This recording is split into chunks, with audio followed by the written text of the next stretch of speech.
આ હું આજે મારો તાસ છે. હા. આ તાસની અંદર હું ખિસકોલી અને જે બુલબુલ છે બુલબુલ હા. એને મીઠાઈ ભાવે છે બરાબર.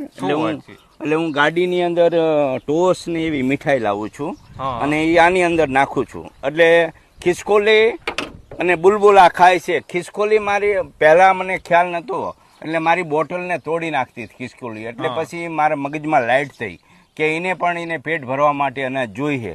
તો મેં એવો વિચાર કર્યો કે એના માટે હું કંઈક બીજું નાખું તો એને ખાવાની મજા આવે. એટલે હું એના માટે આ જો ટોસનો ભૂકો લાવું છું, પછી મીઠાઈનો ભૂકો લાવું છું.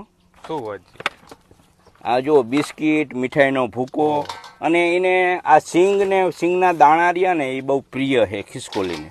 એટલે સિંગના દાણા એ લાવું છું. એટલે આ બધું હું નાખું એટલે હા બધું અનાજ છે, બધું નાખવાનું. આ રહ્યો આ મોર ખાય ચોખા અને ઘઉં. પછી આ જુવાર વધારે ખાય. મોર જુવાર વધારે ખાય. પછી આ સિંગના દાણા ખાય. એટલે હું સિંગ દાણા ને એવું નાખું. આ કીડિયારું છે. આ જે મારા પોઈન્ટ હોય અહીંયા આજુબાજુ ઘડીક વાર કીડીના જે એના ઓલા છે ને એ ભરું અને એ ખાય. એટલે આમ જુઓ તો પ્રકૃતિની અંદર જે તમામ જનાવર છે નાના મોટા એના બધાનો હું ખોરાક લઈ અને વગડાની અંદર આવું છું. એટલે બધાને પોતાનું પેટ ભરી રહે એટલે એવા આશયથી આ કામ કરી રહ્યો છું.